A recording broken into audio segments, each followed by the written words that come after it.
Long ಟರ್ಮಿಂದ smoke ಮಾಡ್ತಾ ಇದ್ದಾರೆ ಅಂದರೆ ಅವರು ಸ್ಮೋಕ್ ಮಾಡಿರ್ತಕ್ಕಂಥ ಟಾರ್ ನಮ್ಮ ಲಂಗ್ಸಲ್ಲಿ ಶೇಖರಣೆ ಆಗಿರುತ್ತೆ.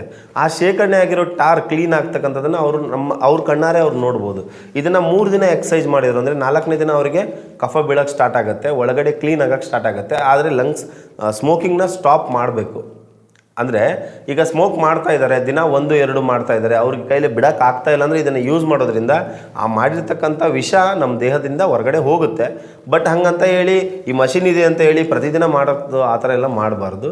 ಅದಾದಮೇಲೆ ಈಗ ಮುಂಚೆ ಮಾಡಿ ಸ್ಟಾಪ್ ಮಾಡಿರ್ತಾರೆ, ಅವ್ರು ಈ ಮಷಿನನ್ನು ಕರೆಕ್ಟಾಗಿ ಒಂದು 3 ತಿಂಗಳು ಯೂಸ್ ಮಾಡಿ ಕೈ ಬಿಟ್ಟರೆ ಆಮೇಲೆ ಇದು ಒಂದು ರೂಢಿ ಆಗಿಬಿಡುತ್ತೆ ಮೇಡಮ್ ಮನುಷ್ಯನಿಗೆ.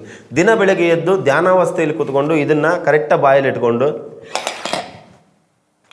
ಈ ಥರ 30 ಸತಿ ಮಾಡಿಬಿಟ್ರೆ ಅವ್ರು ಥರ ಫೀಲ್ ಆಗುತ್ತೆ. ಆಮೇಲೆ ನಮ್ಮ ಲಂಗ್ಸ್ ಕ್ಲೀನ್ ಆಗುವಂಥದ್ದು, ಅದಾದಮೇಲೆ ನಮಗೆ ಎಕ್ಸಸೈಸ್ ಆಗುವಂಥದ್ದನ್ನು ನಾವು ಕಣ್ಣಾರೆ ನೋಡ್ಬೋದು.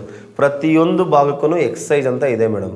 ಓಕೆ, ತಲೆ ಕೂದಲಿಂದ ಹಿಡಿದು ಕಾಲಲ್ಲಿ ಇರ್ತಕ್ಕಂಥ ಕಿರುಬೆರಳವರೆಗೂ ಎಕ್ಸಸೈಸ್ ಬೇಕೇ ಬೇಕು ಮನುಷ್ಯನ ದೇಹಕ್ಕೆ. ಎಕ್ಸಸೈಸ್ ಅಂದರೆ ಏನು? ಕನ್ಸಿಸ್ಟೆನ್ಸಿ ಒಂದು ಮಾಡುವಂಥ ಕೆಲಸಗಳು. ಓಕೆ, ಅದರಿಂದ ಅದು ಎಲ್ಲದಕ್ಕೂ ಆರ್ಗನ್ಸ್ಗೆ ಒಂದು ಶಕ್ತಿ ಸಿಗುತ್ತೆ. ಯಾವ ರೀತಿ ಹಿಂದಿನ ಕಾಲದಲ್ಲಿ ಹೋಮ ಹವನಗಳನ್ನು ಮಾಡಿ ದೇವತೆಗಳಿಗೆ ಶಕ್ತಿ ತುಂಬ್ತಿದ್ರಲ್ಲ, ಅದೇ ರೀತಿ ಬೆಳಗ್ಗೆ ಎಕ್ಸಸೈಸ್ ಮಾಡಿ ನಮ್ಮ ದೇಹಕ್ಕೆ ಶಕ್ತಿ ತುಂಬಬೇಕು.